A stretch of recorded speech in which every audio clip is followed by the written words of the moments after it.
Période de carême oblige, nous sommes en présence du représentant de l'Église catholique en Martinique, l'archevêque Macaire. Bonjour, merci de nous accueillir ici.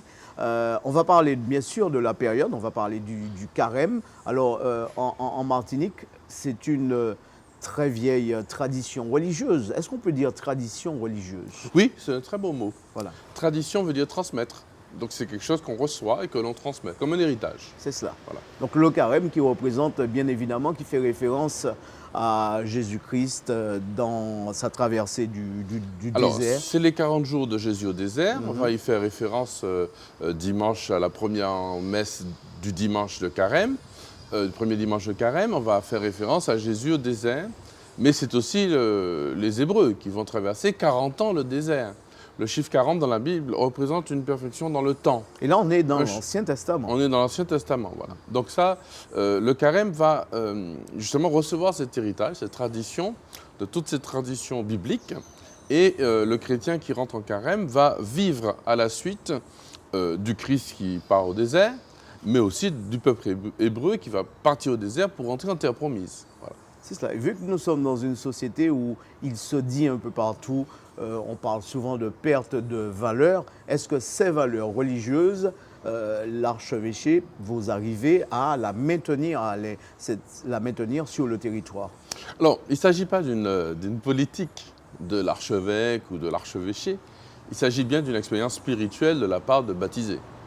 Donc, c'est à la liberté de chaque baptisé. L'Église indique un chemin. Elle donne un chemin. Ce chemin, elle le reçoit encore une fois par tradition, par l'Écriture, par la Bible, par l'enseignement de Jésus, des apôtres, par l'histoire de l'Église. Il y a quand même 2000 ans derrière d'histoire. Il ne faut pas oublier cette longue tradition de chrétiens. Quand on reçoit un héritage, on ne le reçoit pas uniquement de celui qui a bâti une maison, on le reçoit de tous ceux qui, après, ont transformé, ont transmis. Tradéré, transmis, tradition.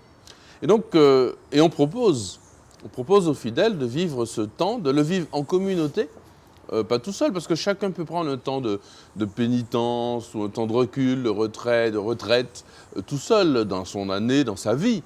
Mais là, on propose chaque année de le vivre ensemble, parce qu'il s'agira, à la fin du baptême, pour tous les baptisés, de renouveler leur baptême. Un peu comme on renouvelle son mariage, un anniversaire de mariage, etc. En fait, c'est un souvenir. Oui, faire mémoire. C'est plus qu'un souvenir, parce qu'un souvenir, ça peut rester quelque chose de très extérieur. Une photo, c'est un souvenir, etc. Faire mémoire, c'est revivre de l'intérieur. Vous savez, au cœur même de la célébration des chrétiens, Jésus dit « Faites ceci en mémoire de moi ». C'est ce qu'on va fêter à la Sainte Seine, la messe de la Seine, le jeudi saint au soir. C'est le moment par excellence où Jésus dit « Faites ceci en mémoire ». Donc faire mémoire, et nous qui nègres, nous savons exactement ce que ça veut dire. Faire mémoire de nos ancêtres, c'est vraiment quelque chose qui appartient profondément à notre âme. Voilà. Le carême en Martinique, il commence dès le mercredi des cendres. Oui. Je sais qu'il y a eu souvent cette confusion entre les cendres, mercredi des cendres dont parle l'Église, et les cendres référence à Vaval qui est brûlé. Il n'en est absolument rien. Non, il n'y a aucun lien. Il y a peut-être un lien après dans la mesure où les carnavaliers ont brûlé Vaval. Alors, évidemment, et là, on parle de recevoir les cendres. Les cendres, etc. Mais ce n'est pas du tout ces cendres-là. Ce sont les cendres des rameaux de l'année d'avant qu'on a brûlé et on a fait ces cendres. Le signe des cendres est un signe traditionnel aussi qui est dans l'Écriture. C'est le signe de pénitence, c'est de jeter des cendres dans la Bible, dans le peuple hébreu, dans l'Ancien Testament, de jeter des cendres sur soi en signe de pénitence. Voilà, en signe de « je suis poussière », dit l'Écriture d'ailleurs aussi, je ne suis qu'une poussière dans ce monde.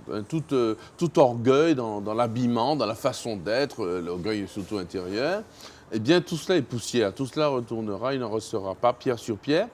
Et moi-même, de mon corps, il ne restera rien, sinon de la poussière. Donc le signe des cendres, c'est cela.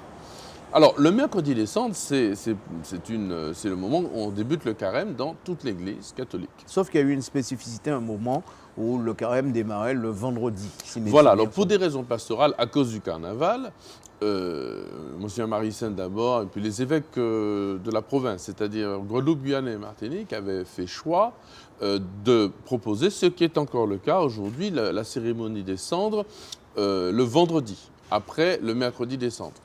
Et voilà. Donc, mais Ensuite, on a arrêté de faire le mercredi. Mais il se trouve, vous savez qu'il y a d'abord beaucoup de fidèles sont très bien éduqués, ils ont très bien compris que ça n'a rien à voir avec le carnaval, ce mercredi des cendres. C'est une réalité spirituelle qui appartient à toute l'Église catholique dans le monde entier.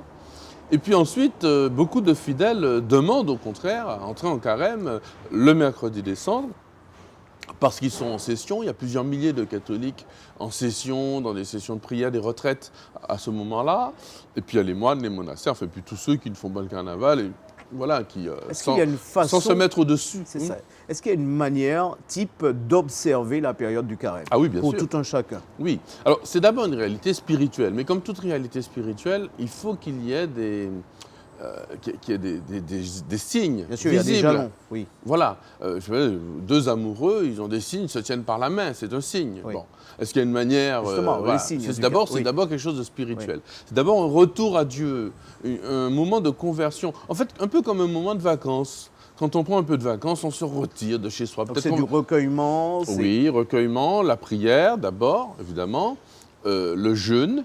Donc le jeûne de... C'est combien de jours de jeûne? Alors, c'est comme on veut. Il n'y en a que 2 qui sont obligatoires. Le mercredi des cendres, c'est un jour de jeûne obligatoire dans l'Église catholique, et le vendredi saint. Et jeûne chez nous, ça veut dire quoi en gros? Jeûne, ça veut dire ne rien manger. On jeûne un peu comme on veut. On peut jeûner de rien, enfin d'eau, pas que de l'eau. On mange que de l'eau et du pain. Voilà.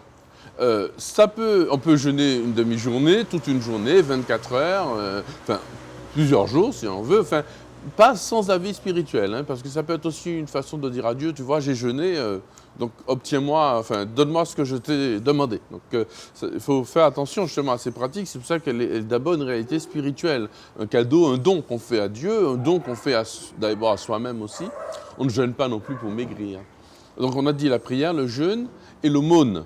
L'aumône fait partie, c'est souvent l'occasion pour les chrétiens, les catholiques en particulier, de faire aumône de leurs biens, d'une partie de leurs biens, notamment de ceux qu'ils ont jeûné. Quand on jeûne, on peut faire aussi abstinence, j'ai oublié de vous le dire, c'est-à-dire ne pas manger de viande, par exemple, ou une autre partie de dessert. Voilà. On choisit un petit peu. Ce qu'on a envie de faire, c'est librement. Donc l'aumône, c'est un moment pour les chrétiens donc, de donner à l'Église déjà, de faire un don à l'Église, parce que l'Église ne vit que des dons des fidèles. Donc de faire un don, le denier par exemple, mais c'est aussi un moment pour les chrétiens de faire un don, soit directement aux pauvres, ce que l'Église fait elle-même, mais par exemple ce dont on a jeûné, on peut le transformer en repas pour un pauvre. C'est pas mal ça. Merci Monseigneur Macaire, merci quant à vous de nous avoir suivis. En tout cas, tout ce qu'on peut souhaiter à nos auditeurs, c'est d'observer, en tout cas pour les croyants, d'observer cette période de carême. Un joyeux carême. Un joyeux carême, dans la tout joie. simplement. Oui. Dans la joie, bien sûr. Et puis avec le cœur ouvert, c'est cela. Voilà, pour préparer la Pâque. Merci de nous avoir suivis jusque-là. Une émission spéciale, la période oblige. On se retrouve samedi prochain pour un autre numéro. Très belle soirée, à bientôt.